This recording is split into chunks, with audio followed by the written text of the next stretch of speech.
Hello, everybody. It's me, Bo Shevasu. We are broadcasting live this beautiful Monday, September 5th. I am Bo, your host, and today we will be talking about the top 10 most blazingly red hot popular products here on Amazon according to my personal reports, because a lot of you can get on and find what Amazon says are the top. However, I have metrics, unique metrics that I can drill into the thousands of videos that I have produced and put all across the internet, mainly on Amazon. And Amazon gives me access to those reports. And I glean through thousands of these videos, and I am going to show you the top 10. Now, some of these things may surprise you. Some of them may actually have been on previous broadcasts. But what's so beautiful about this live broadcast is that I like to show a lot of behind the scenes and commentary, and I try to keep every broadcast unique. So for example, if you happen to see these carbon monoxide detectors that I have pointed out before, because my video review does a stress test on the top 5 carbon monoxide detectors, and it's just a wildly entertaining video review. But I like to pause it and tell you the intricacies and the nuances behind my frame of thought and my thinking, and plus to not only impart knowledge on you guys, but a little bit of entertainment. So hopefully by the end of this broadcast, you will walk away being edified, educated, and entertained. I just thought of those 3 things. I should trademark those, maybe even put it on my t-shirt. By the way, this t-shirt is from Q Missions. Sergeant Q, he is actually an Amazon influencer now, which I do hesitate to say that word because many of you thousands of followers who have been tuning in here and there, you recognize that I don't necessarily like the term influencer, because to me, as a consumer who likes to purchase things personally here on this small little startup website called Amazon.com, I don't like to be influenced. I don't. When I hear a commercial on the radio, what do? I turn it off. But this is different, because I'm not here to manipulate your emotions into tricking you into buying something that you don't necessarily need. I'm here simply to present what other people are finding beneficial in their lives. And if you yourself look at it and say, wow, well, that makes a lot of sense. It's pretty cheap. Yeah, I can budget. I can afford that. So according to my wise father, he said, never buy something you don't need to impress people you don't like with money you don't have. Oh, burn! That's a trifecta for you, isn't it? I think Dave Ramsey actually said something along those lines as well. Hey, speaking of Dave Ramsey, he has facial hair, and today I've got a little lip caterpillar going.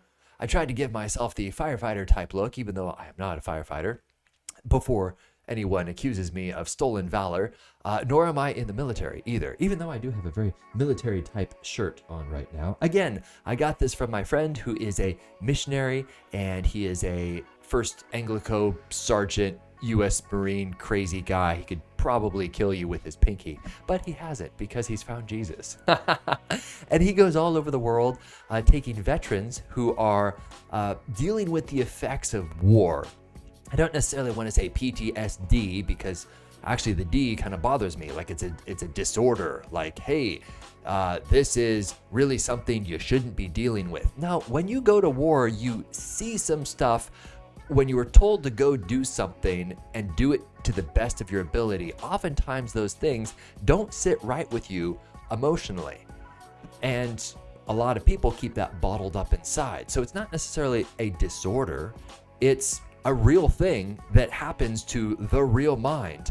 And these guys and gals who go with my buddy Sergeant Q all over the world building houses for poor people, they recognize that, and it gets them back into that element of service, which makes a lot of sense, because veterans who have gone out and fought in some of the toughest environments in the world, they do that, well, first of all, because they're getting paid to do it. I mean, let's be honest. You're getting a paycheck. You got to buy groceries somehow. Okay, so I'm not going to try to sugarcoat that. But at the same time, they're doing it because that's what they're trained to do, and it's built within their DNA to do that. And so imagine that. Imagine for 5, 10, 15 years of your life, you go out and you serve in some capacity. Whether you have something in your hand like this, or whether you have something in your hand like this, I don't know, you could be working in the motor pool. I don't know. But the fact of the matter is that you are still serving. And so to all of a sudden be ripped out of that context and placed back into a civilian society where you're expected to be in a cubicle and not do what you've been doing for the last 15 years like a light switch, it doesn't sit right with a lot of people. They're like, okay, this is really, really hard to grapple with. And some guys and gals, they can't help it but to snap because of all the compounding things that they have experienced. And so what Sergeant Q does, it's pretty cool. You can see the logo right here. This veteran is helping this other veteran up, and that's what they do. It's not a kumbaya type thing where they all get around and hold hands and get in touch with your emotions. They can actually be pretty sarcastic to each other, which is wonderful. They're real people. But to get back into that context and be like, hey, I've seen some stuff, and another person says, I've seen some stuff too, all of a sudden it's like, oh, yeah, so that's why I am so quick to anger. That's why I'm just like riding on this trigger, hairpin trigger with like 1 pound of pull force on it. And all of a sudden my kid does something or a firework goes off and I just snap. Well, that's the brain taking over, and there's all sorts of science behind it, and it's really quite fascinating. So if you yourself are in the military, you don't necessarily need to have PTSD or anything like that. Sometimes you just want to get back to that service context. And so I would recommend the nonprofit Q Missions. They're an awesome organization. And when you just plug into them, they'll say, hey, yeah, you want to go on a trip with us, swing a hammer and build a house for a poor family? Usually it's just one weekend, very reasonably priced. And as a matter of fact, my wife and I are going to be going to Mexico to build a house for a poor family with YWAM. Really awesome organization. So love them dearly. And that's why I'm wearing this t-shirt, even though it is not Red Friday. They say, wear the red t-shirt on Red Friday. And here I am wearing it on Monday. Do you know why?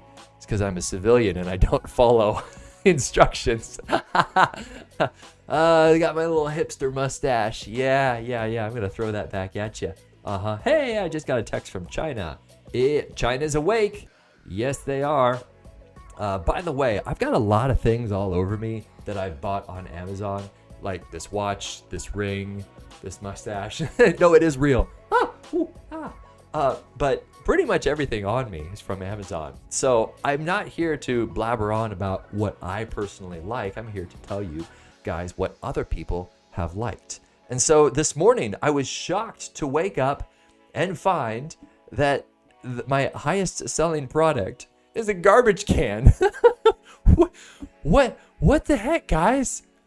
I review all sorts of epic stuff out there. I go on, you've seen my past performances where I go out into the hills of Wenatchee, Washington, and I'm running through rattlesnake territory with this watch. And I'm talking about how epic this watch is. No one buys the watch, but garbage cans. You guys buy garbage cans on Amazon. What's wrong with you? Now, before I throw too many stones at you, I've actually bought a garbage can on Amazon too, because I didn't want to drive 25 minutes down the road to Home Depot to stand in line. Instead, I searched by reviews and found one that works really well. I clicked ship, and it was at my doorstep in 48 hours.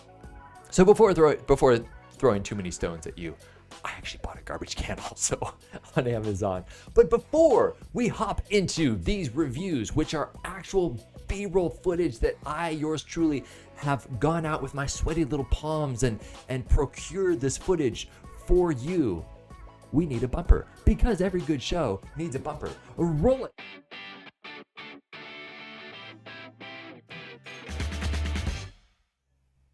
Outstanding. And that's what makes this show a professional broadcast. Okay, let's hop into our first little victim here. Spoiler alert, it is a garbage can. But what's fun about this, again, I like to give the behind the scenes, because even if you don't want a garbage can, this was fun because I videoed this on the road and it was just chaos. Where was I? Was I in Virginia? I was with my buddy Hayden, who's also an Amazon influencer, and he's just such a cool guy. So I run a nonprofit film studio. We go all over the world filming for other nonprofits. So missionaries, ministries, churches from the war-torn beaches of Sierra Leone to the mountains of Nepal. You name it, I've probably been there, which is where I've accumulated and secured all of these things on my wall behind me, such as that right there. Hey, that's actually from Nepal. I was just talking about Nepal. Isn't this cool? Now, I think they actually sell these on Amazon, although this is authentic. This is, some people call it a kukri. I call it a Gorka knife because the Gorka warriors are traditional warriors who typically have these tools. And the people in Nepal use these things in their kitchen. They're there chopping up chives and carrots, and then they go out back and they slaughter a chicken with the same knife. Oh, sometimes you have to help them catch the chicken. Oh, yeah. But it's delicious. And then, by the way, there's magnets on my wall. That's why I can do that. Isn't that cool? So if there's an earthquake during this live broadcast, you're going to be thoroughly entertained. So Nepal. Nepal's really fun. We were up there. I was up there in the mountains, back and forth to Kathmandu for about 3 months, going around all over the place. I was 18, 19 years old, selling Bibles to people. If in fact they wanted to buy them. Not there to push it on anybody, but it is a life-changing book, which is why I'm okay with asking people, hey, want to buy a Bible? And you may be like, oh, you evil person, you're just trying to make money off of God's word. Why would you sell a Bible? Interesting that you might ask that. Well, consider this for a moment. There is no value in something that you give for free. Ooh, is that true, Bo? Except one thing. And we'll cover that one thing in just a moment. But the thing that you give for free, like let's say in this case, a book, any book for that matter, it could be a life-changing book like the Bible. But if I were to give you a book, you'd just be like, yeah, thanks a lot. And you might use it as kindling the next day to start a fire or, I don't know, toilet paper in a pinch if it's COVID season and you can't get any toilet paper. Wasn't that weird? What is wrong with people? Okay, anyway. So the toilet paper thing, it's just simply because you don't value something that is given to you for free, which is why I think it's so difficult for some people to grapple with the concept of grace. Ooh, grace. Because it says right there in the Bible that it's a free gift of God. And you're like, is it really free? I don't know if I should value this. Really? So put that in your pipe and smoke it. Interesting, huh? So anyway, I was up there in the Bibles of Nepal, the mountains of Nepal, talking with these Maoists who, by some definition, are terrorists because they've blown up many buses there. And we would be driving along and see another burned out bus and be like, oh, well, that could be us. and I got to know them.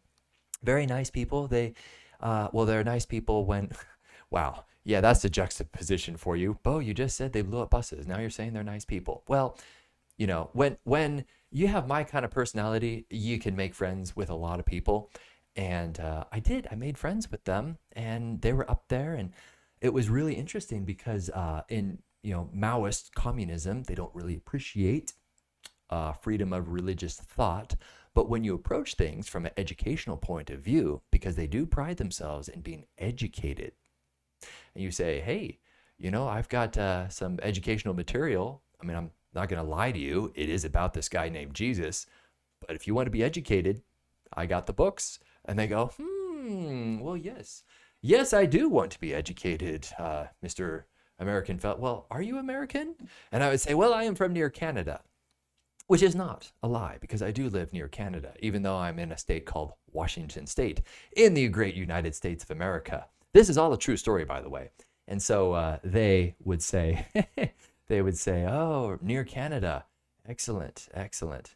They wouldn't say excellent like Bill and Ted's Excellent Adventure, but they would acknowledge that I am from near Canada. And then one guy actually tested me on Canadian facts, and I didn't know. Oh, I'm going to tell you what happened after we look at this garbage can. Roll it. Guys, we are here. Capitol Hill Waffle Shop. There's chaos going on everywhere. Hello, materialistic minions. It's me, Bo Shevasu. I found this trash can out in the wild. Specifically, this is at the best waffle shop in Richmond, Virginia, called Capitol Waffle Shop. They are highly successful. They get hundreds of people every single day. And if you're looking for a garbage can that's easy to pick up, 2 handles on the side, it's sturdy, it's robust. I personally used it twice while I was patronizing these wonderful people. And if it's right for them, it's right for you. Highly recommended, 5 out of 5 stars. I hope this helps determine whether or not this. And then I just blabber on as like, hey, if this works for them, it might work for you. And for some reason, some restaurant got on and bought a bunch of garbage cans. But what's amazing is that they wanted to see the garbage can in a real context, not necessarily a commercial that's designed to sell. It's like, oh, mattress sale, 90% off, almost free. What do? We tune those out, right? It's white noise. Hello, materialistic minions. It's me, Bo Shevasu. I found this trash can out in the wild. Now, clearly, this is not a commercial, is it? You can hear background noise. It's scrappy. And you believe me, don't you, that I was at that waffle shop. I was at the waffle shop. I don't pretend anything here. And yes, I did use it twice to throw away something. And it worked nicely. Evidently, some other waffle shop saw this video and they're like, yeah, let's buy 9 of these. And they did after watching this video, which means that I got a bit of a kickback, which is so cool. Yay. So thank you to the restaurant, whoever bought a whole bunch of these, but you just made it so that this product was the #1 selling product out of all my products. Go figure. Okay, so back to Nepal, all right? Are you ready for this? Okay, I was gonna play the bumper again. You don't want me to do that. I already did that once. Okay, all right, so there I was in Nepal, out in the middle of nowhere, this village. And we had been hiking all day long. And if you've ever been to Nepal, you recognize that there is nothing flat, except for maybe where the airport is, which is in Kathmandu. But we were far away from Kathmandu. We were up there, and this fellow said, hey, where are you from? And he was a Maoist. Maoists do not like Americans, at least back then, back when I was 18 or 19 years old. It was a rough situation there. They had machine gun nests on every street corner there in Kathmandu. No longer. I went back there and it's changed. But the Maoists were basically in control of everything except for Kathmandu. And this man was a Maoist. He said, where are you from? And I said, well, I am from near Canada. And he said, yeah, of course, hopefully you heard what he heard, which was Canada. I am from near Canada. But I really couldn't divulge that I was from Washington State. Otherwise, bad things would have happened to me. I had many things pointed at me during that mission trip. It was pretty cool. That to see how God works when you're outside of your context. It's sometimes it's a little scary. You're like, oh, I thought this was just kind of a bunch of superstitious mumbo jumbo that shallow people believed in, and then you get out of your comfort zone and all of a sudden it gets real. Yeah, it's awesome, guys. It's really cool when you're comfortable, like here in the United States. Buy anything you'd want online.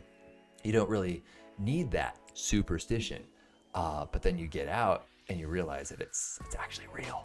Anyway, I'm not here to preach at you. I'm here to talk about what I said when the guy said, tell me, what is Canada's national animal? Now, I had no internet to quickly turn around and look up what is Canada's national animal. Now, briefly, I did do some mission work up in Alaska, St. Lawrence Island. It's this little island in the Bering Sea. And I was there helping build a church, hanging out with the people in Savunga, Alaska. And I was, my mind was scrambling, and you don't want to hesitate when you're being basically interrogated. And I quickly went into my memory banks and found the first thing that my memory gave me of that region of Alaska and Canada, that whole region.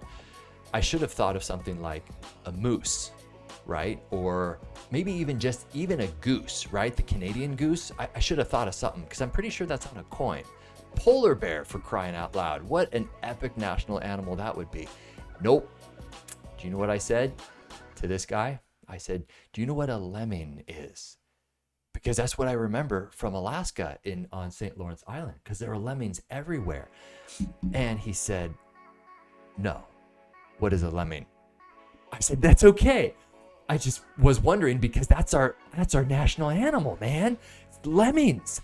Now, if you guys don't know what lemmings are, yes, they are the the world's stupidest rodent. They're like these little mice, and you might think, oh, they follow each other off a cliff into the ocean. I don't doubt that, because they have no brains whatsoever. They're in Alaska. We actually took turns hunting them. And we couldn't, because we were fogged in. Long, crazy story. But we were fogged in there on the island, and the local indigenous kids came out and they were hanging out with us, and they saw that we were trying to hunt lemmings, and they're like, these guys don't know anything about lemmings. So they picked up rocks and just dropped them. Squish. That's how they hunted lemmings. They're like, see how easy it is? And there we were with like blowguns and everything, and it was so funny. I was like, man, I'm being schooled by like a little 7-year-old who just hunted a lemming with a rock and just dropped it on him. Oh man, but they're rodents there, so don't feel bad like, oh Bo, you're hunting them and not using them for meat. You're just hunting them for sport. Oh, believe me, they are rodents. They're yucky little creatures there. Okay, hey, see, that's what's so much fun about this broadcast, is not only do you get educated, but you get entertained and edified. Wow. All right. So this next week, guys, we are here. Capitol Hill Waffle Shop. Man, okay, so when my buddy started filming that, he didn't realize that I didn't realize that there was a guy out on the street making a delivery, and he was throwing around shopping carts and making all sorts of noise. So hence why the subtitles were crash, explode. Chaos going on everywhere. Hello. One peaceful moment later. Very SpongeBob-y, wasn't it? Very SpongeBob-y. Okay, so I'm going to mute that out, and we are going to be doing a this next. You know what? We're going to skip the fire ladder for now, because the fire ladder I will show you in just a moment. But this next one right here, boy, you guys have been. There's just been so much feedback on these carbon monoxide detectors. So what I did is I went out and bought the top 5 most popular carbon monoxide detectors on Amazon. I tested them side by side by hooking them up to the back of my truck. I know. Sounds very irresponsible, doesn't it? Don't worry, I am a trained professional. Trained in what? Because last broadcast, you said you are trained as a professional mime. That's right, I am. I did some miming last broadcast. At the very end, I did. If it's probably still recorded somewhere on my profile in case you want to see me do some pantomime. So, speaking of carbon monoxide, let's watch this. I spent a bucket load of money to buy the top-selling carbon monoxide detectors on Amazon.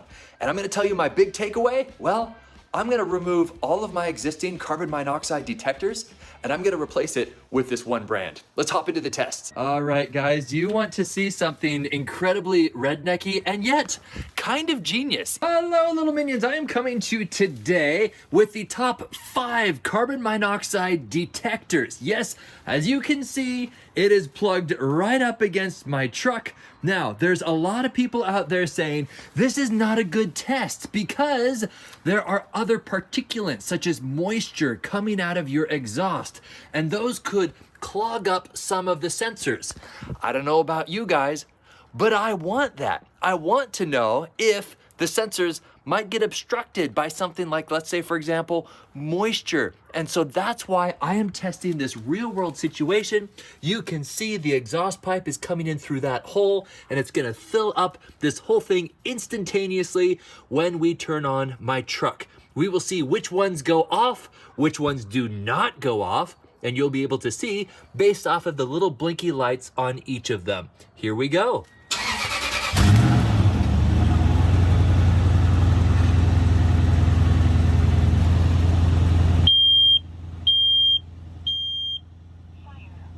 Sorry, I'm going to turn that down a little bit so that you don't actually think that your alarm is going off. It just died. Up there doesn't even have a oh, wait. Oh. There it goes. And you hear that chirp. It went beep, beep. That's because it just died. It just couldn't take anymore. All right, so I'm going to pause it right there. And for your convenience, I have actually linked these down below in my little carousel description. And so this one comes in a 2-pack, and then that comes in a single pack right there. And I will say unequivocally, if that's the right use of that word, that the Kitty brand, or Kide, I don't know how it's pronounced, but was the only one that actually worked.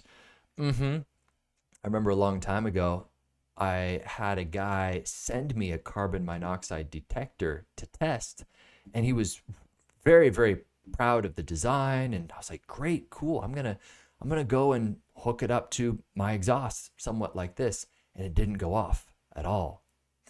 Now, there are some canisters that they sell actually here on Amazon that have compressed carbon monoxide in them. And evidently, firefighters who have handsome mustaches like myself, they go around with these things and they spray it in a detector, and they go tss, and it sees if they will trigger the carbon monoxide detectors. Now, carbon monoxide, as you well know, is an odorless, tasteless gas, and it dissolves instantly in most liquids. And over the past few years, I have been building up a tolerance to it, as I have with iocane powder.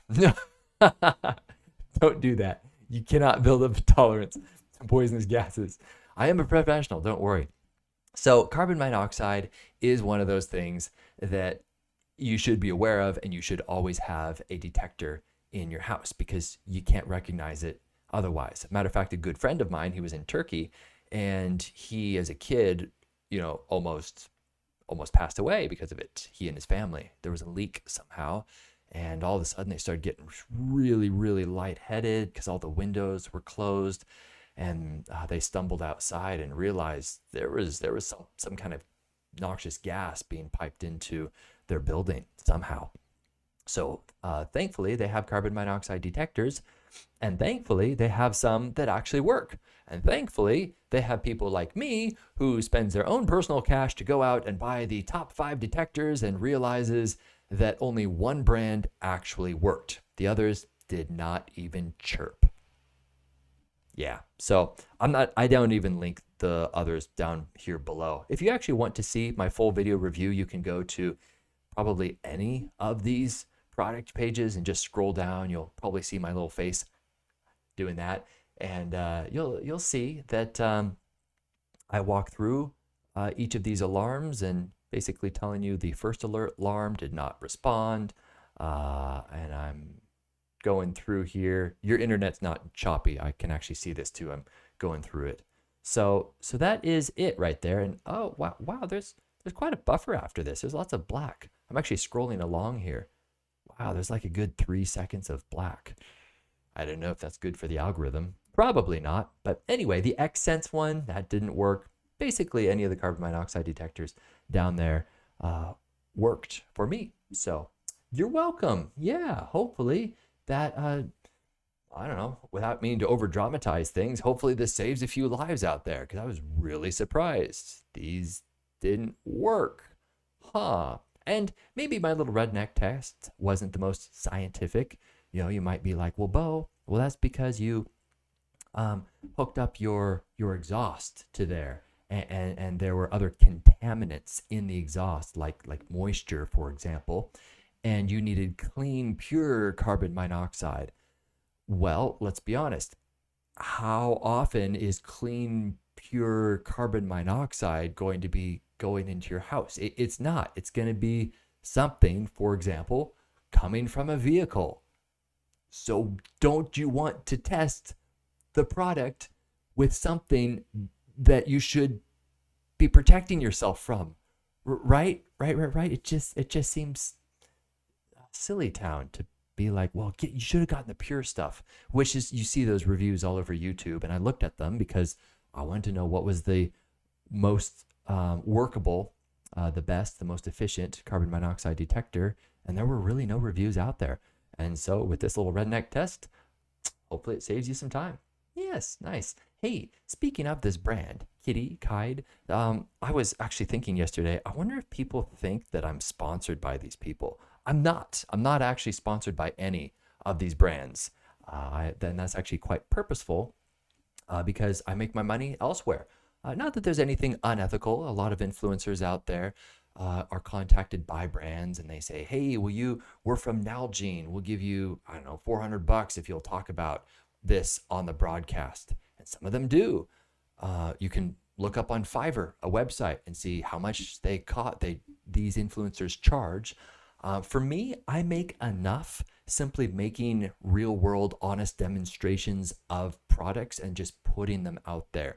And then the crowd, the audience, the consumer, you kind of determine based off of your clicks and what you find helpful or not. If you watch the video and then you go buy the product, that I think is a very ethical way of making some money.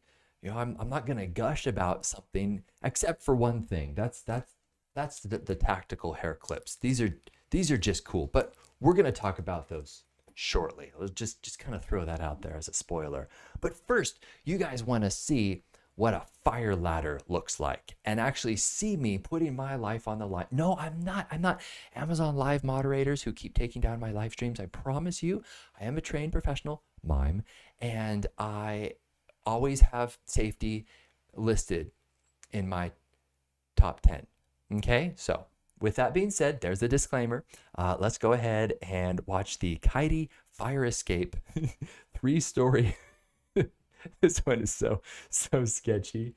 Oh man, I can't believe they let me do stuff like this. All right, let's watch this. It works. However, there's some vital hints, tips, and tricks that I need to pass on to you guys. Before you even start this video, before I show you the demonstration of how this goes together, you need to practice, because I was going through this with my kids. I was surprised to find a few things that they couldn't quite do, like pop out the screen or even unlock the window. It's a heavy window, or this is a surprise. Due to the design of this thing, once it's in position, look at this. See this gray tab?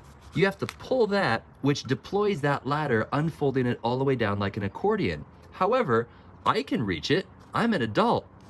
But for a kid, Penny, who's 6 years old, she couldn't reach it. Lucy could barely even grab it like this, even while standing on her sister's back to try to access that.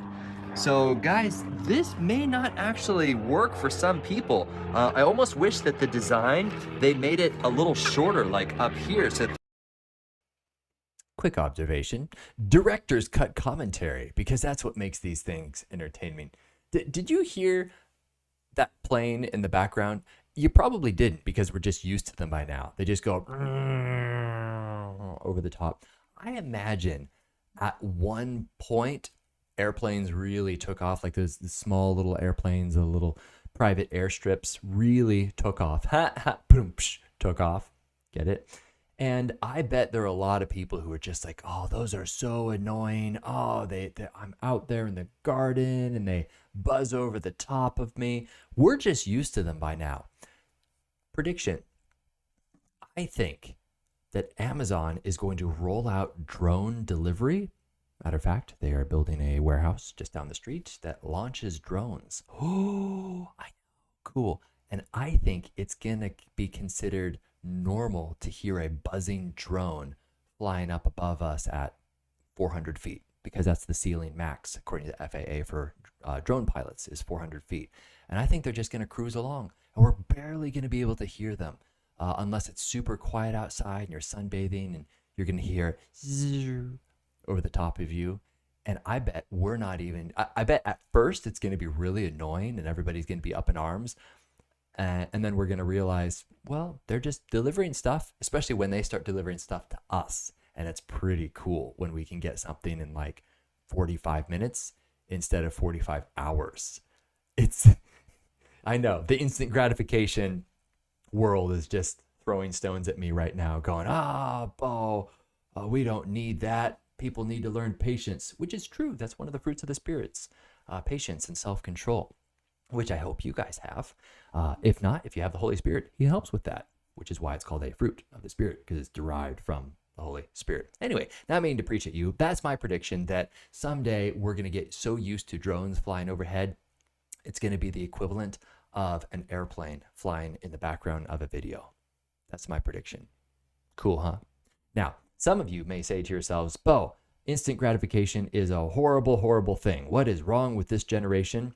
Now, before you throw too many stones, I mean, like, let's say, for example, my kids right here, I bet they're going to be able to order something. And instead of the 24-hour turnaround delivery that Amazon is famous for, I bet they're going to have like 24 minutes, especially if they're in a metropolitan type area. It's going to be, I think it's pretty cool. Again, as long as you have self-control. I think, and I'm going to put this theory out there, some of you may disagree. And if you do, please put it in the chat. I'm okay with people disagreeing with me. I'm 100% okay with you being wrong. No. I say that in love. That's how I learn, is people disagree. So there is this phenomenon that people think that we want instant gratification. This generation does, right? Get on Amazon and you order it and it's there like that. Not necessarily. I'm going to paint for you guys a picture. For my grandma, for example, God rest her soul, let's say that she went to the grocery store to buy something on her list that she had, right? She goes, what does she see at the checkout? She sees a magazine that has Oprah Winfrey there. There's some gum, there's some candy bars, and not even just at the checkout. On every end cap, in every aisle, there's advertisements screaming, coupon, on sale, buy now, today only, everywhere you go in a supermarket. And this is the brick and mortar. This is the place where you go to buy stuff that you shouldn't be buying impulsive things, right? When was the last time you've been to Costco and just to get a rotisserie chicken, which they purposefully place at the back of the store? So you have to walk through and meander through all of these jackets and Christmas items. And oh man, you know what? We did run out of batteries. I better go buy a 5,000 pack of AAA batteries. And so you tuck that under your arm on your way to the rotisserie chicken. You get one for only $5. It's an amazing deal. And then you check out and your average order is all of a sudden $75. Wait a second, you went in for chicken and you're walking out with batteries. Now, you can justify it and say, well, I needed the batteries, but that's still considered an impulse buy. You wouldn't have had that been spending $75 unless you had gone in for the chicken and unless they placed these things between you and that goal. Fascinating, huh? So I would almost wager that there was more impulsive buying in generations long ago than there is now. Because now, when I get on Amazon to purchase something, I have to wait 48 hours. Sometimes I have to wait a full week to get something that I have been researching. And I look at other people's videos like this. I look at reviews. And I would almost say that decision is more calculated and more informed than other purchasing decisions that past generations have made. That's my theory. Interesting, huh? Ooh, how the turntables. So before too many stones are thrown at this generation being the impulse buy generation, I would wager that other generations have done far more impulse shopping than this one has. Ooh, there we go. All right, so back to this fire ladder right here. Is it highlighted in the carousel down below? I can't actually see from the perspective, so let me know if in fact it is highlighted or not, because as I scroll through some of my top most popular videos, I like to click on it to show you guys what I'm talking about. And this thing is really fun. Even if you're just building a tree house, it'll work for that. But it does unfold like an accordion. Do keep in mind it is a one-time use. So if you think you're going to practice with your kids, like at the beginning of this video, I said drill, drill, drill, very important too, you're going to have a hard time putting this back together. It's like stuffing a parachute almost. And if you take your time, you do it very meticulously, you won't get anything tangled up when you go to deploy it next time. But I do recommend really carving out like a Saturday afternoon to play with this. Because you're not going to pick this up and in 5 minutes be like, oh yeah, see kids, this is how it works, comfortable, let's put this in the bottom of our closet, and hopefully we will use this fire ladder someday in the event of an emergency. Probably won't happen. You are only as good as your training is when it comes to your tools. So this, for example, I had my daughters work together and put that out the window, and they were able to do it. And then Lucy, I had her, go down and on her hands and knees to allow Penny to get up there. But it's pretty scary being on the edge, even of only a 2-story building, and looking out and being like, oh man, there's a swinging ladder, because this thing is not sturdy. And there's a bit more stability when it's leaning up against the house, because there's that weight pushing against the ladder. But it can get the heart going, because you're thinking, this is a 20-foot drop onto pavement down below. I really hope that these little rickety straps are going to hold my weight. And it did, as I mentioned at the beginning of the video. It does work, but you got to drill with your things. So let's say, for example, you have a pocket knife. How worn is yours? Unless it's brand spanking new, I'm not going to throw any stones at you. However, if you have a pocket knife that you've had in your pocket for 5-10 years and it's still shiny new, and there aren't some dinks in it, some dents, there aren't some chunks taken out of it, the paint is scratching off, I would say go out and use it. Drill with it, drill with it, drill with it, drill with it. It's a shame when I see brand new sparkly things in people's lives and they've had it for a long time. If it's new, it makes sense. Hey, I just bought the car, dude. Of course, I'm not going to go out and try to scratch it up. But eventually, you'll get a scratch on it, right? And that's good. I almost think that's a badge of honor when people have a pocket knife that's all dented and dinged up. I think that's cool. It's like, right on, okay. You know what? Same with looks and everything. My dear wife is getting these adorable little crow's feet right here. Do you know why? It's because she smiles. And she's gorgeous when she smiles. So celebrate that. That's good. I know there's so many other people out there who are like, no, those are called wrinkles and you need to mitigate those. If you really want to, okay. But I mean, ask any guy. He's probably going to say, I'd much rather you smile and use your facial expressions instead of not use something and then still have this perfect looking statue, so to speak. And what's the point of that? Go live life, get those wrinkles on the face. You know what? Go out, get a sunburn. No, maybe not. Use sunscreen. That escalated to skin cancer awfully quickly. Oh boy. Hey, let's talk about some little live pets things right here. This review I actually did in at my in-laws' house. I think it was during Christmas time, and my kids had this little live pets unicorn. I know I told you this is going to be a random broadcast, but again, it's the metrics that give me this information that I'm passing on to you. So don't blame the messenger. It's you guys who happen to be all of a sudden clicking on these reviews. I don't know why this thing is taken off. Maybe it dropped in price. I don't know. Go look on certain websites, which I can't direct you elsewhere, but there are websites out there that you can plug in a product and it shows you the history. And who knows, maybe this thing used to be twice the price and all of a sudden it's cheap. And so people are therefore going to the product and therefore clicking on my video. But I still get that indicator that it's a popular product. And so maybe if your kid loves unicorns, stock up for Christmas time. Check it out. This is Sugar Dust. She is a unicorn. When she comes, she has batteries, and she can dance, and also eat ice cream. It shivers.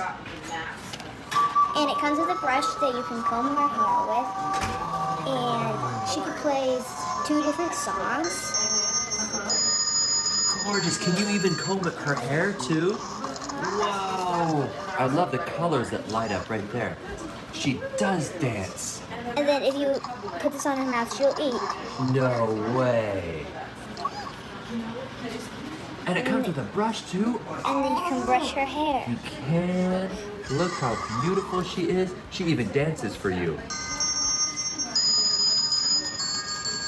Wow.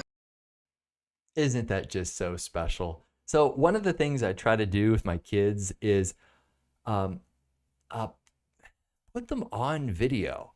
Not to try to exploit my kids, obviously. Yes, this child, who is my daughter, does have written consent to be in my video, and attorney, lawyer, disclaimers, etc.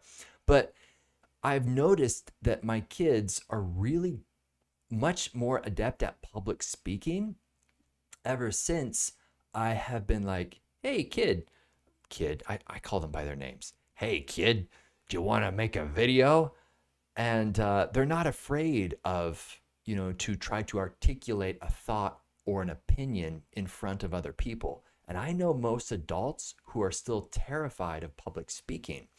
And so I am trying to, as a homeschooling parent, I'm trying to instill that skill of speaking on the fly and articulating your opinions and not to be ashamed or shy about that. And so hopefully, and as you saw right there, she did great. She talked about all the little things and she was interested in the product. It wasn't this monotone. Okay, so I have a Nalgene water bottle right here. I guess it's real good. I guess it's real nice. Do you ever notice that sports athletes always do that? You see them talking on the sidelines and they're using all sorts of inflections and emotions and they're talking to each other. Hey, you did great, bro. And they're slapping each other on the bummies and they're just doing what athletes do best. And then you put a camera on them and all of a sudden, no personality, all monotone. What is with that? Like 30 seconds before, you were talking all over the place, using every piece of your voice. And then it's like, yeah, so it was a really good game. They were a really challenging team, but we put our best into it. Our training just kicked in, and I'm proud of our team. Right? Yeah, that's true, huh? It's like, what happens to their personalities? I don't know. If someone can explain that to me, please do. So anyway, back to video reviews. I'm really proud of my kids for having the ability to just express their opinion off the cuff. And hopefully they will take that skill into adulthood, into public speaking, and be confident in themselves in front of other people. Great, huh? Isn't that neat? Isn't that neat? So you try that too. Get your kid. Be like, hey, let's send a message to grandma, and don't coach them or anything. I mean, you can still converse with them like I was here in this video. I was interested in what she was saying. You can still talk back and forth and keep it conversational, but make a video and have them send it to their friend or their grandma or their aunt or uncle across the United States. And hopefully they will get used to expressing their views and communicating on the fly. And that's a skill that you want your kids to take into adulthood, because I still know some adults, I say, hey, can you stand up in front of church, for example, and tell everybody about this really cool mission trip that you went on? And they just get petrified, just absolutely terrified. And it's like, bro, you were just in Nicaragua and we got shaken down by police officers, which is a true story. If you want to hear it, let me know in the chat. I'll tell the story. My wife ended up yelling back at them. Hilarious. All these things happened, and all of a sudden, you're afraid of public speaking in front of friends? They're all here for you. They're cheering you on. If you make a mistake, they're not going to snicker and laugh. They're just going to be like, oh, okay, carry on. That was the big aha moment for me in public speaking, when I realized that the audience is on your side. They want you to succeed. They do. They're not there to criticize you. We are our own worst critic. It's true. It's so true. When people say that they are not photogenic, I'm going to share with you at the end of this broadcast how to be photogenic in every photo, guaranteed, from a professional photographer. You want to stick around for that. As a matter of fact, we only have one more video, and I'm going to be showing you this. Okay. Oh, that's just so adorable. Yeah. What did she call it? She called it Sparkles, the unicorn. I don't know. You can call your unicorn whatever you'd like. It's all up to you. Yeah. Hey, let's now talk about, wait. We have more fun reviews. Oh, this is a fun one. Okay. All right. So there's the review right there. Right there. It's just a still frame. Oh, wait. No, wait. That's from a cartoon. Oh, silly me. No, instead, if you're already looking at the carousel below, you know exactly what I'm talking about. Oh, what is going on with our world? Yes, ladies and gentlemen, this is a tablet holder for your bed, so you can stay in bed all day and watch Netflix. This with one hand, I pull it like this, and it pops the tablet on right like so. And now it pinches the tablet. Wow, this is actually a smaller tablet, but I've used a full-size iPad on this thing. And oh, ladies and gentlemen, I'm Bo Shevasu, and this, yours truly, bringing to you this incredible hack. Not trying to oversell anything here. I did not receive this as a sample or anything like that to do a review on this gooseneck tablet holder. I bought this on my own dime, and I would highly, highly recommend this if in fact you have ever been one of those people who are laying there, laying there in bed, and you're holding your tablet and maybe you start to drift off and you drop it and it slaps you in the face, right? Or maybe you're laying there next to your spouse and you just want to watch an episode of Seinfeld. This is what... Okay, I'm sorry. I'm laughing at this because I forgot this review. Totally forgot that I made this. I mean, I've made thousands of videos in my life, and I still continue to. This is hilarious. I forgot that I put the little, the squeaky, when I hit my head on the back. Oh, man. When you make yourself laugh, either I'm really into myself, or I just have such a low standard of humor and such a bad memory. I just listen to my own jokes and make myself laugh. All right, here we go. We're going to continue showing this. I'm seeing right here. And it's attached to this gooseneck, which has this very nice stitched leather exterior coating on it. And it goes all the way back there to that clamp, which we'll address that clamp in just a moment. But right now, I want to emphasize the fact that I have effectively added the equivalent of what would be a 70 to 80 inch screen TV in your room. You know what I mean? So let me break this down. Let's say you're watching Netflix and your field of vision, your view is taken up by a giant screen this size. I calculated out that's about 70 to 80 inches going across right there. That same field of view is now right here. Right? Does that make sense? And so I did it for, what was this, 35 bucks? I even forget the price. I have actually tested one of these gooseneck tablet holders before, and it was really annoying because it wasn't very strong and it would just slowly droop, and it just absolutely drove me crazy. It was great for smartphones, but anything heavier than that, like a tablet, it would just slowly droop. So this is plenty strong enough to hold a full-size tablet. This is kind of a medium-sized tablet. My girls are watching a cartoon right now on the iPad, so I can't quite show you that, but it's the exact same feature and workability. So this kind of comes out kind of on that side like that, and then this one comes out on that side like that. I kind of need two hands to pull that out, so I'm holding my camera. Can't quite show you how that works, but it does. It works wonderfully. The only thing that I would recommend is don't use this to like type emails on, because every time you touch it, see how it kind of jiggles like that? Right. So if you're just like sedentary, if you're just watching a show, and look, it stops moving already. But just recommended that don't think that you're gonna be able to text, or I think the actual advertisement had someone playing games on it, and that's just not realistic, because every time you touch it, it moves around like that. Let's be honest, you're not gonna want to be tapping on it that much. But let's address the clamp really quickly. This was one of my main concerns because my headboard, there's only about an inch clearance between the headboard and the wall. But this clamp actually fits in there. Let's go ahead and take it off with one hand. By the way, we just got rid of that headboard, actually the whole bed. Sadly, it served us for many years, but we just got one of those fancy schmancy sleep number beds. I feel like an adult.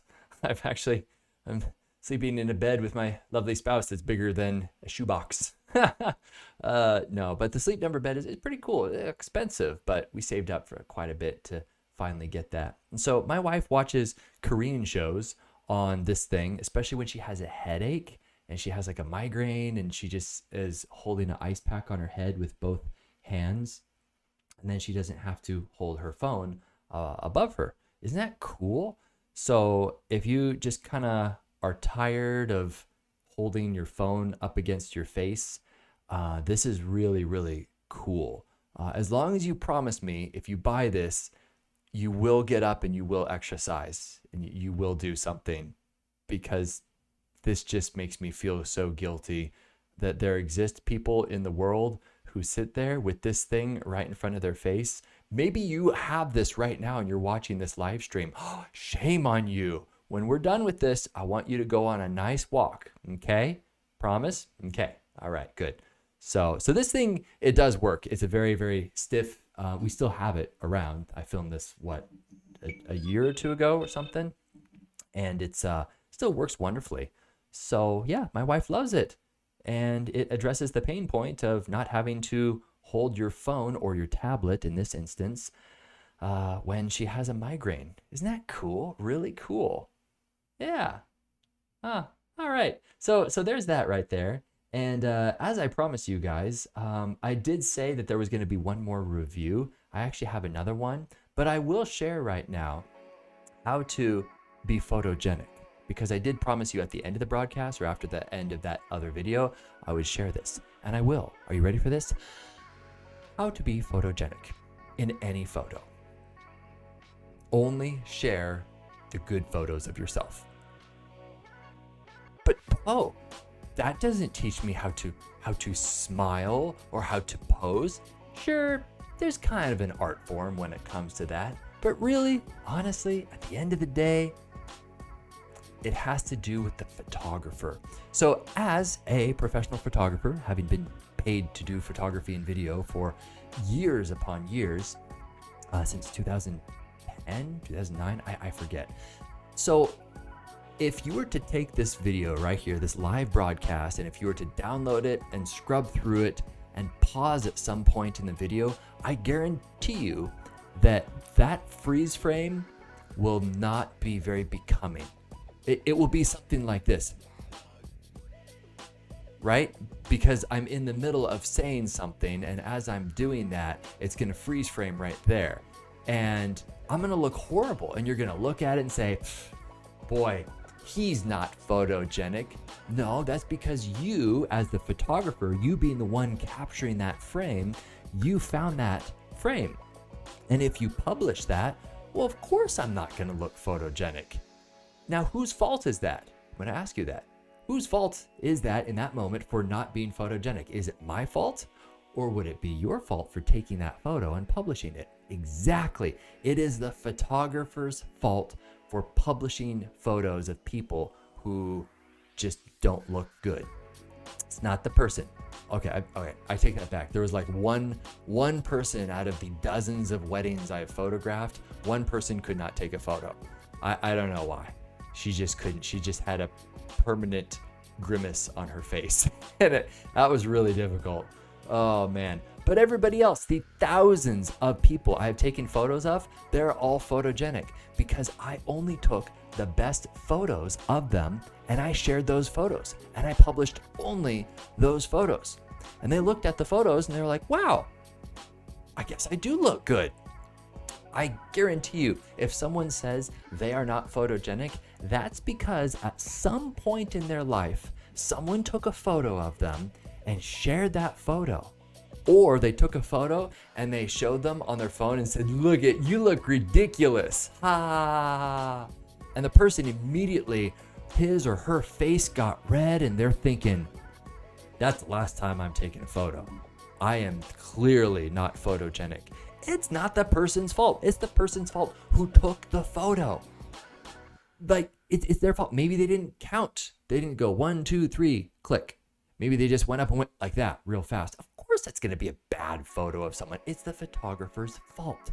Interesting, huh? So now, like, for example, my wonderful grandma who passed away years ago, we don't really have a photo of her because every time someone went to go take a photo, she'd throw her hands up and say, no, don't take my photo, which just breaks my heart because now we barely have any photos of her because at some point, someone took a bad photo of her and said, you don't look photogenic.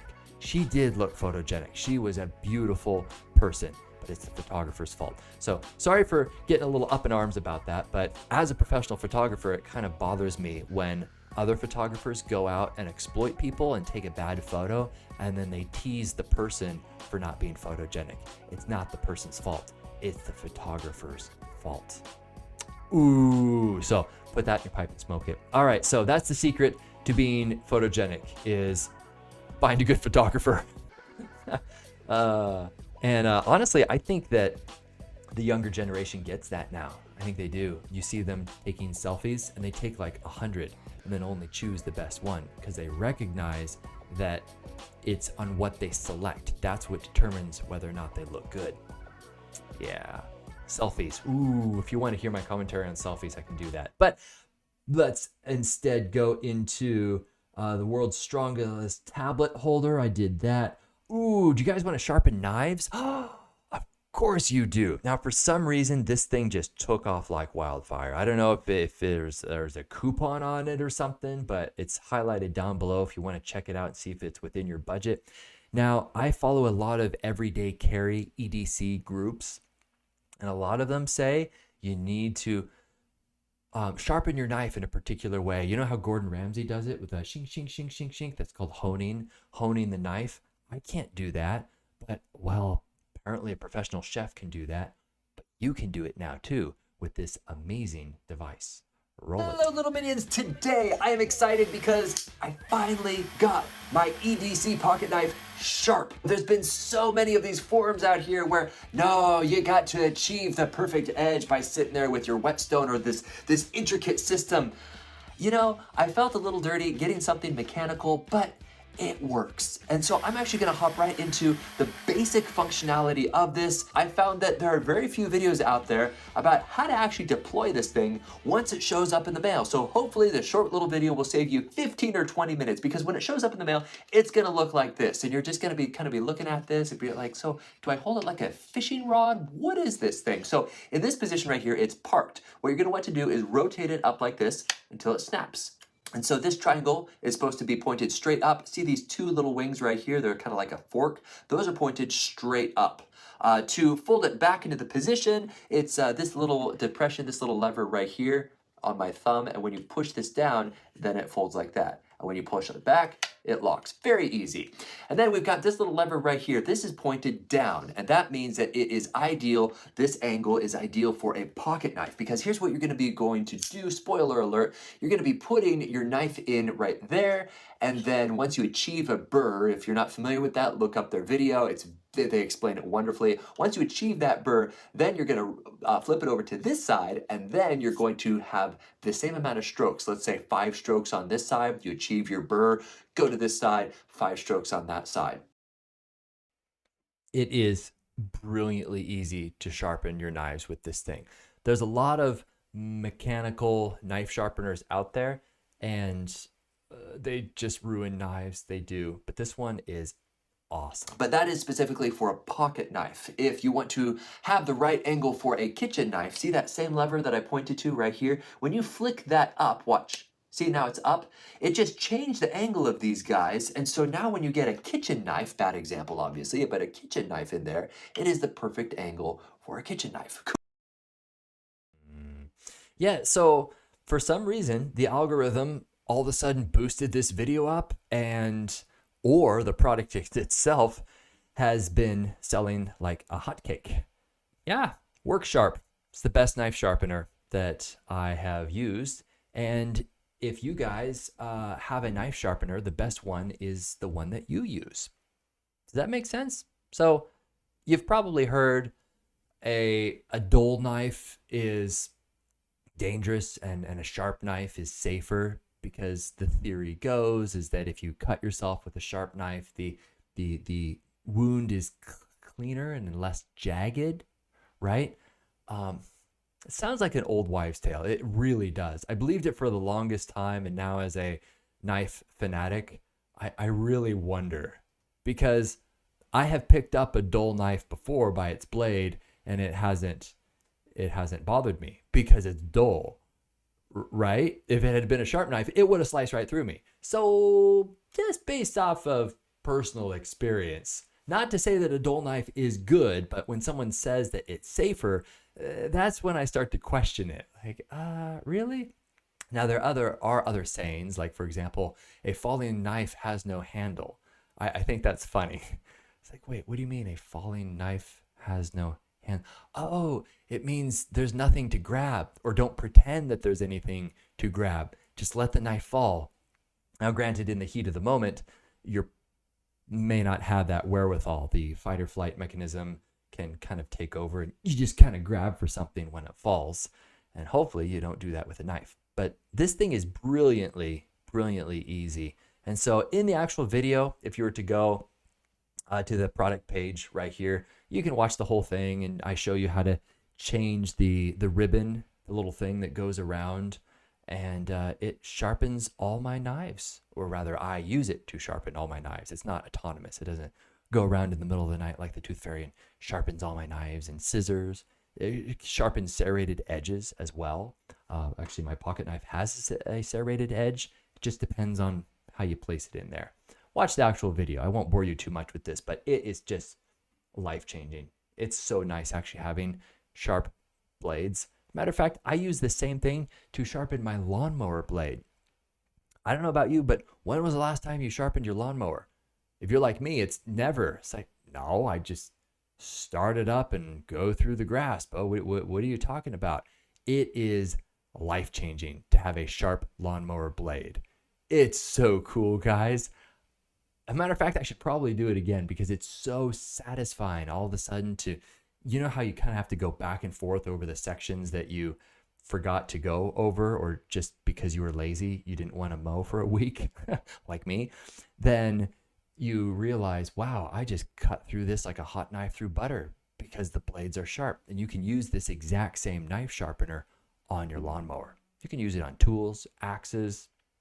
It's the reason why it's a bestseller. And if you ask knife aficionados, EDC guys on Facebook and groups, they will agree with me that this thing is just so cool. Yeah. So go out and sharpen your knives, sharpen your kitchen knives. It's you will thank me. Speaking of kitchens, let's check this out. All right, I have the two different sizes right here, and I'm going to save you probably a lot of heartache trying to return the smaller one, because if you're like me, you're probably assuming that the smaller one is going to fit your outlet plates. Because let me give you an example. So this particular video is rather fascinating because I think they've changed the listing. If you were to click on this, it now says that it is a sleek socket, which is the same brand, but they say it's for mounting TVs, for mounting, I think it says like flat screen TVs. It truncates it. It doesn't actually show me the entire title.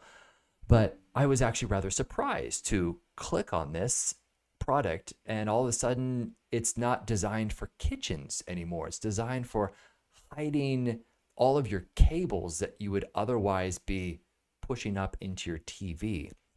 So this is rather interesting, but I personally use it for my kitchen. So it's basically a glorified extension cord with one major difference, and this is why it sells so well, is that it doesn't have an ugly plug sticking out of the wall. I'm just going to kind of scroll forward right here in the video and show you. So see that right up there? That is a flat plate that goes nice and flat, well, not perfectly flush, but it's nice and snug up against your wall. So what this does is it takes all of these cables that are otherwise protruding out, taking up space, impeding your space in your kitchen. So you're hitting it when you're sliding your toaster across, and all of a sudden it's flat. You can actually see the inside. See that right there? That's the inside of this plug. And it goes right up against, and it covers your entire outlet. And then the other end of the extension cord has like 3 plugs on it. So this effectively adds an additional plug to your 2-ported outlet.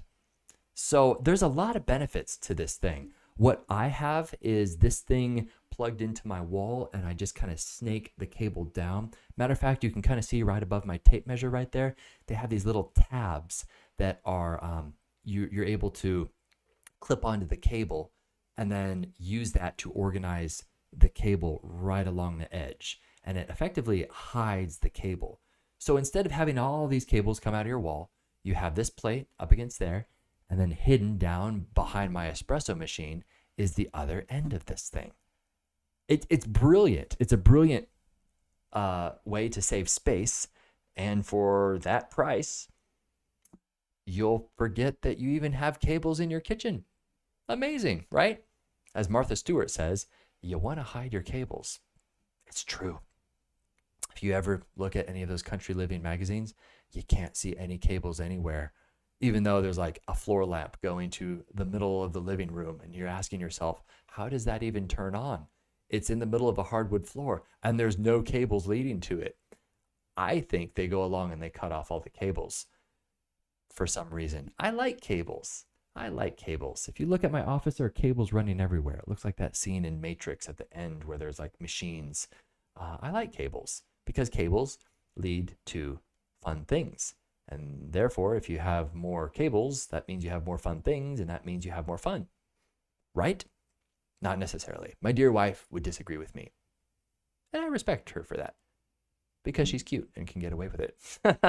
All right. Hey, speaking of kitchens, we are going to land the plane with a toaster, a thick toaster. Not like thick as in like inappropriately thick, but it's designed to hold thick slices of bread. Check it out. It's a toaster. What can I say? I mean, clearly you're clicking on this video to actually see kind of what it looks like from a non-advertisement type perspective. I'm not here to oversell anything, just kind of show you that it's a shiny metal toaster that looks good on the countertop. It takes bread and it converts it into toast. You push it down, and when it's done, it pops up. It makes delicious toast, and it has a little spindle where you can tie up the cable.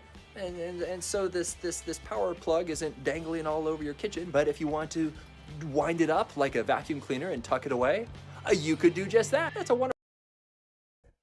Yeah, so there you go. It's probably the simplest matter-of-fact review I've ever done in my life, but how many bells and whistles can you really articulate and talk about when it comes to a toaster, right?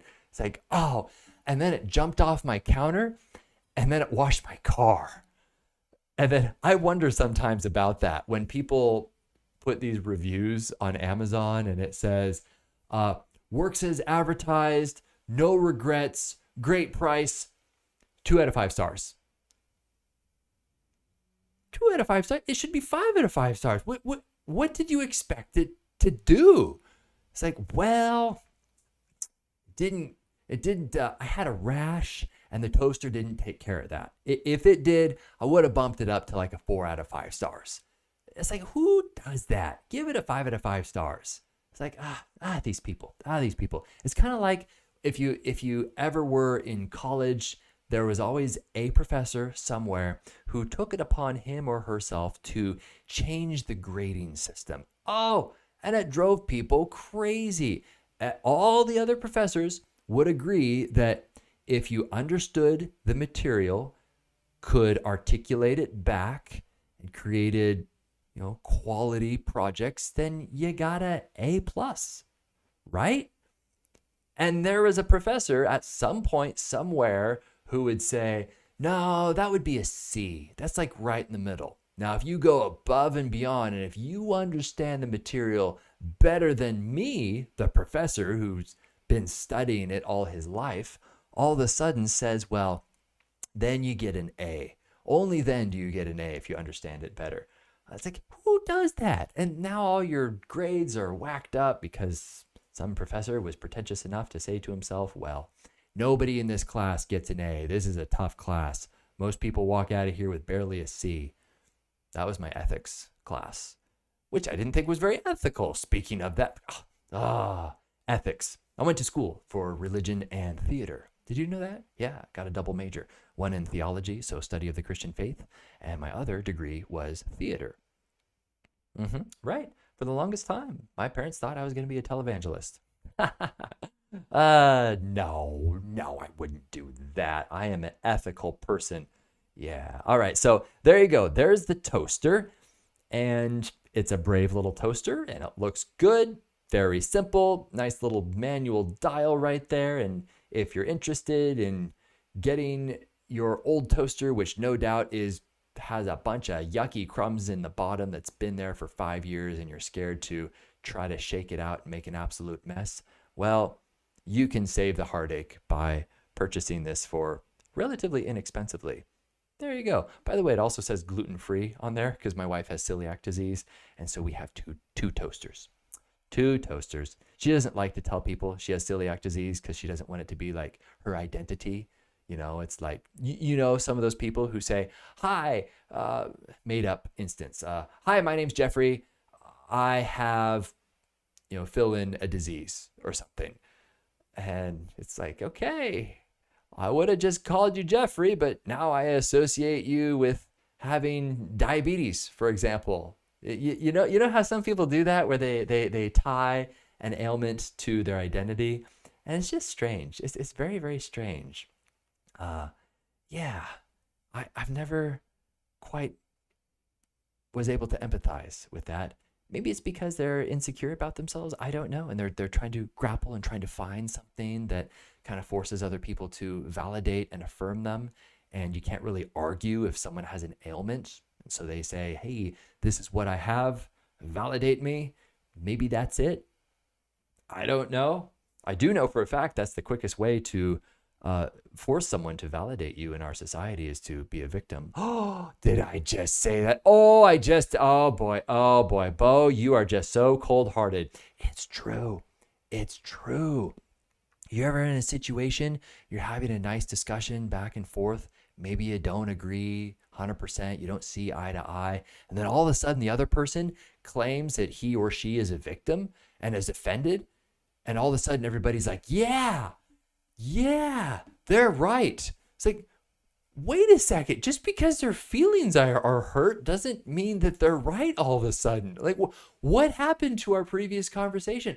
I'm okay with people disagreeing with me, but for some reason, our society glorifies that mentality where, well, I am offended, therefore I am right. Is that really true? Don't do that. Don't do that, everybody. You go out and be responsible for your own actions and your own emotions, and you can be an adult. Even if we disagree, we can still be friends. That's possible. Did you know that? It's possible. If you don't like my mustache, we can still be friends. Or can we? All right, hey, let's move on to last but not least, certainly not least, as a matter of fact, this is the best part of the entire broadcast, is a hat. I got this embroidered on Amazon, but no, I'm not gonna try to peddle this on you because it's my hat. You guys don't get it. No, but I did get it embroidered. Look, it says film crew on there. Fun fact, I wear this when I'm out filming because some people get really weirded out when you're in their neighborhood taking real estate photography, which I'm hired to do, and they see you with a camera. And they're like, are you a spy? It's like, am I a spy? Woo. What kind of silly beans question is that? If I was really a spy, I'd be a horrible spy right now because I am literally standing in the middle of the sidewalk taking photos out in broad daylight of this house. I am a horrible spy. Now, maybe there's a lot of spies out there who claim that they're real estate photographers and these neighbors are on to the gig. And they're like, there's one right there. Quick, apprehend him, Martha, apprehend him. Yeah. So speaking of being MacGyver, CIA, FBI, and all that, this is the last thing. And I actually have a promo code for you guys. I do. I'm the only one who knows this promo code too. These are for the tactical hair clips. It's a 10% off promo code. They very rarely dip below this price. And to actually add another 10% onto it is absolutely outstanding. So these are exactly what you heard. They are tactical hair clips. And as a matter of fact, the inventory is actually dwindling quite a bit. So if in fact you are into MacGyver type stuff, I'm going to say get yo tactic clips.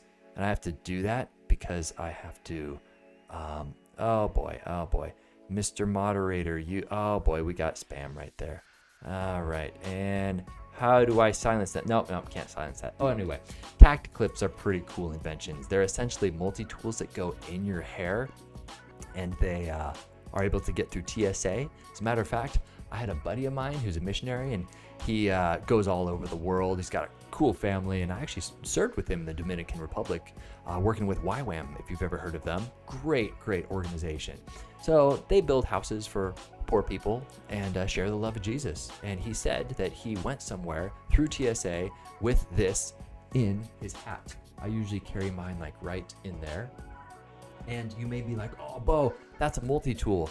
That's, oh boy, that's horrible. How can you allow this in your hat going through TSA? Well, that's because it's not actually a knife. If you look at it, it's not razor sharp on there, meaning that you can't actually cut your hair, so it's safe on your hair.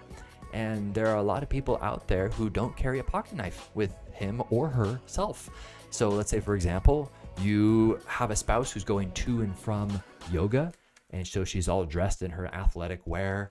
And where is she going to put a pocket knife when she has to cut through some packing tape or gets abducted and is all zip tied up? Well, thankfully, because that happens all the time, they're kind of fun. They're mostly just kind of a fun thing, but they do work actually. So this is the blonde version right here, and matter of fact, I'm gonna say this is the blonde version for those with light colored hair! Exclamation mark.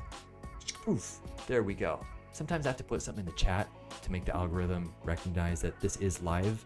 Otherwise, they will remove my live stream and try to slap me on the wrist and say, this was pre-recorded, wasn't it? It's not. It's not. It's 5:26 p.m. Pacific Standard Time, just south of Seattle, Washington. But anyway, I personally would recommend the lighter colored ones if in fact your significant other has lighter hair, because these have a much tougher plating on them. These are electro vacuum plated. Basically, they're incredibly tough. The black ones are pretty tough also, but these are more so. So if you're really gonna get aggressive and go to town using these things to cut through zip ties or cut through packing tape, they are tactical hair clips. And they're much better than the other tactical hair clips that you might see on Amazon, these little multi-tools that frat boys use to open up beer bottles. It's like, you don't want that in your hair. You want a raptor claw tip. That's right. Don't actually use these for self-defense though.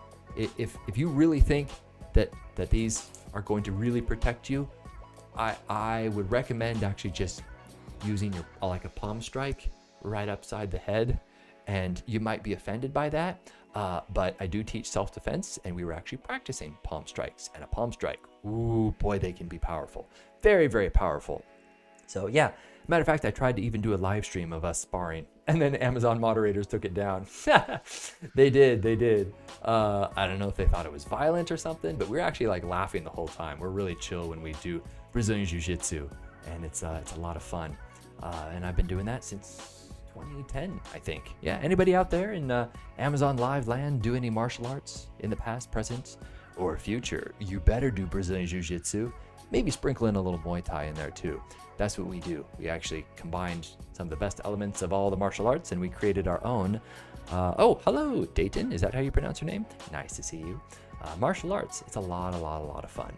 And yeah, it's a Christian-based martial art that we do, which may strike some people as kind of weird.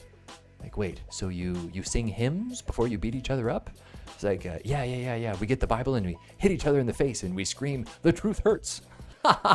No, we don't do that. What are you talking about? Of course we don't do that. No, basically we incorporate principles of mercy and self-control into our self-defense system, as opposed to, hey, now that they're down on the ground, go ahead and stomp them. No, don't do that. No. There are certain techniques that they teach in Brazilian Jiu-Jitsu and Muay Thai, and you don't have to go a full Krav Maga on them. You don't.